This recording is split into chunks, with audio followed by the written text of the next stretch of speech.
First Contact and Ultimatum. The colossal vessel materialized in Earth's orbit on an otherwise unremarkable Wednesday morning. One moment, orbital satellites tracked nothing but space debris and the International Space Station. The next, sensors worldwide screamed alerts as something massive displaced the very vacuum around it. General Elena Vasquez stood rigid before the wall of displays at the United Earth Defense Command in Geneva. At 53, she had weathered political crises, regional conflicts, and natural disasters, but nothing in her extensive career had prepared her for this. An alien vessel, its surface a peculiar obsidian material that seemed to drink in light rather than reflect it, now hung silently above Earth. "Status report," she demanded, her voice steady despite the adrenaline coursing through her veins. Major Chen, her communications officer, looked up from his console. "Sir, we've transmitted standard first contact protocols on all frequencies. No response. The vessel appears to be scanning our planet extensively." For 18 hours, the ship remained silent. Global markets crashed. Religious leaders called for calm while privately preparing for apocalypse. Military forces worldwide went to high alert, though everyone understood the futility of conventional weapons against visitors who could cross interstellar space. Then, without warning, every electronic device on Earth capable of displaying an image activated simultaneously. Television broadcasts interrupted, smartphones hijacked, computer screens commandeered, all showing the same figure. The alien stood against a backdrop of gleaming metal. Its body was vaguely humanoid but stretched too tall, with 6 limbs that moved with unsettling precision. Its skin had a bluish-gray sheen that rippled slightly, suggesting a different biological architecture entirely. When it spoke, its mouth moved out of sync with the words, indicating some form of translation technology. "Attention, inhabitants of designation Earth 3. The creature began, its voice unnaturally smooth. "I am Sovereign Administrator Klovax of the Galactic Regulatory Council. Your world has been assessed and classified as a Category 3 developing civilization." General Vasquez exchanged glances with UN Secretary-General Okonkwo beside her.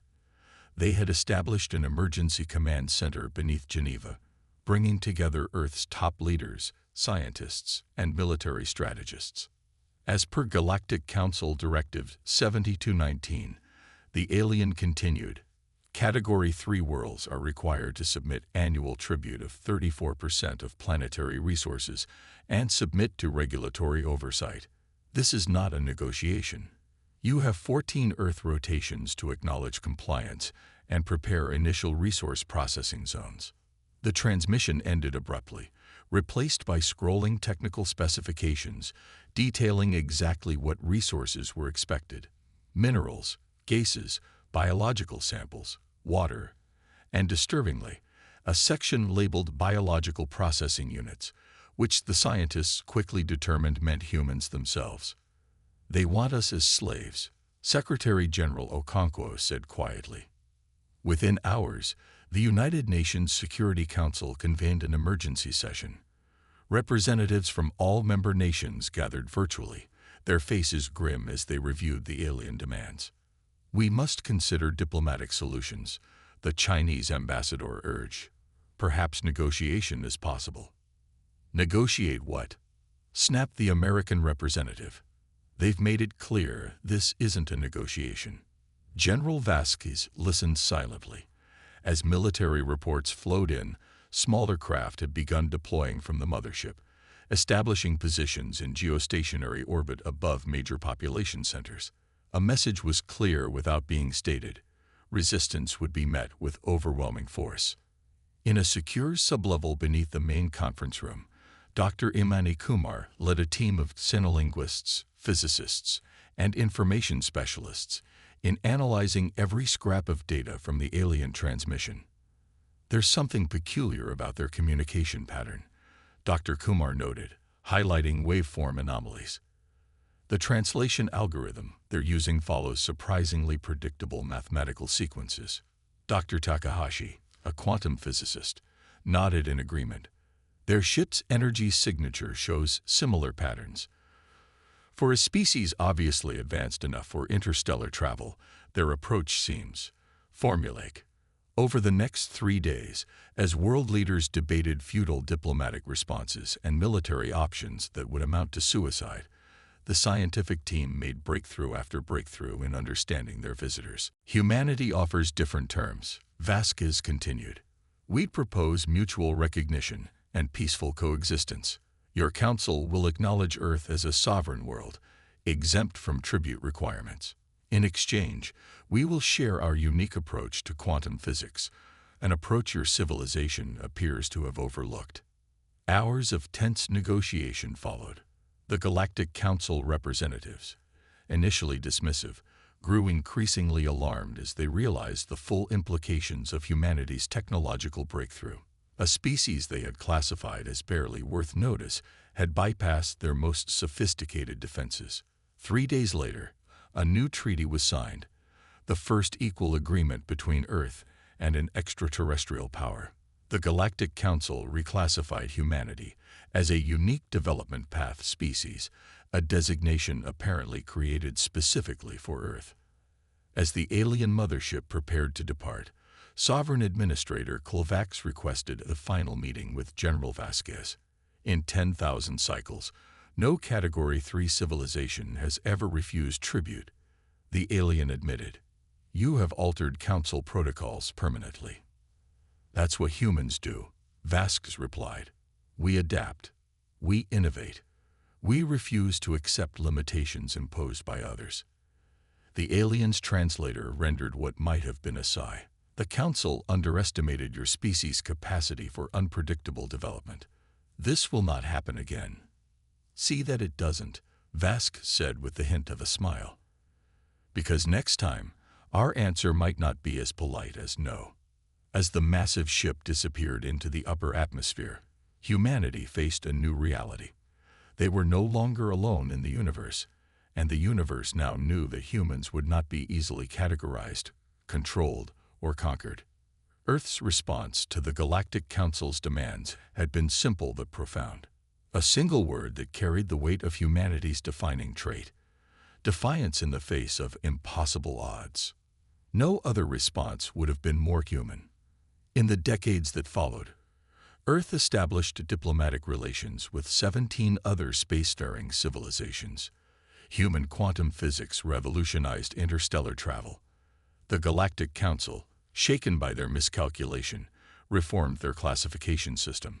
And though many alien species found humans confusing, unpredictable, and occasionally troublesome, one thing became universally acknowledged across the stars. When humanity says no, the wise listen. Humanity's defiance and resolution. 3 days before the Galactic Council's deadline, smaller alien craft descended to Earth's surface for the first time. They landed in unpopulated areas, the Sahara Desert, the Siberian tundra, the Australian outback, and began methodically extracting samples. Their actions betrayed supreme confidence.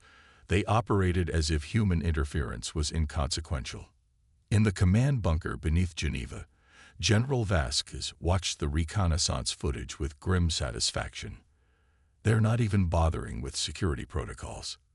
They don't consider us a threat.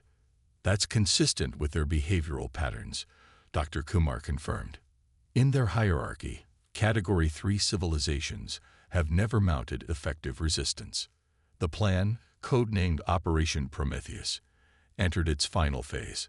Across the globe, 10 experimental vessels equipped with quantum displacement technology prepared for deployment. Unlike conventional military craft, these vessels didn't use traditional propulsion systems. Instead, they manipulated local space-time, effectively disappearing from one location and reappearing in another without traversing the space between. The technology had been theoretical until a breakthrough 5 years earlier.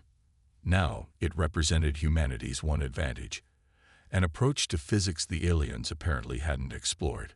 Our analysis suggests their sensors scanned for expected signatures: conventional propulsion, electronic emissions, heat patterns, Dr. Takahashi explained. The quantum displacement drives generate none of these. Captain Rodriguez and her crew on the U.S. Defiance received their final orders. The vessel, submerged deep in the Pacific, hummed with tension as they prepared for humanity's first, and possibly last, act of defiance against an interstellar power. Quantum displacement drive engaged, her executive officer announced. The submarine shimmered, reality bending around it as space-time folded according to equations that had once been purely theoretical. In the next instant, the U.S. Defiance no longer existed in Earth's oceans. It materialized inside the alien mothership. The quantum calculations had been precise, placing the vessel within a vast chamber that appeared to be a central processing hub. Before the aliens could respond to this impossible intrusion, Captain Rodriguez gave the order: deploy the package. Rather than conventional weapons, the Defiance released a specially designed device, a quantum resonance disruptor that targeted the predictable energy patterns Dr. Takahashi's team had identified in alien technology. Similar devices were being deployed by the other 9 vessels, each materializing at strategic points throughout the mothership's massive structure. Alarms screamed in alien frequencies as the ship's systems began failing. Their technology, so advanced yet so standardized, couldn't adapt to an attack vector they had never encountered. In Geneva, the command center watched through the quantum-linked feeds as chaos erupted aboard the alien vessel. Systems designed to operate in perfect harmony now conflicted with one another, creating cascading failures throughout the ship.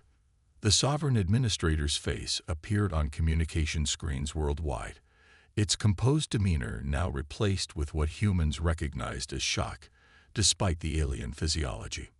"This is impossible," it declared. "Your civilization cannot possess this technology. Compliance is mandatory or—" General Vasquez cut the transmission. When she re-established contact, she stood alone before the camera, her expression resolute.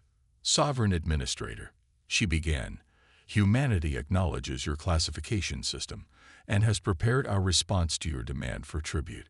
On screen, the alien representative's composure had returned. "Then you will submit the required resources and—" "No."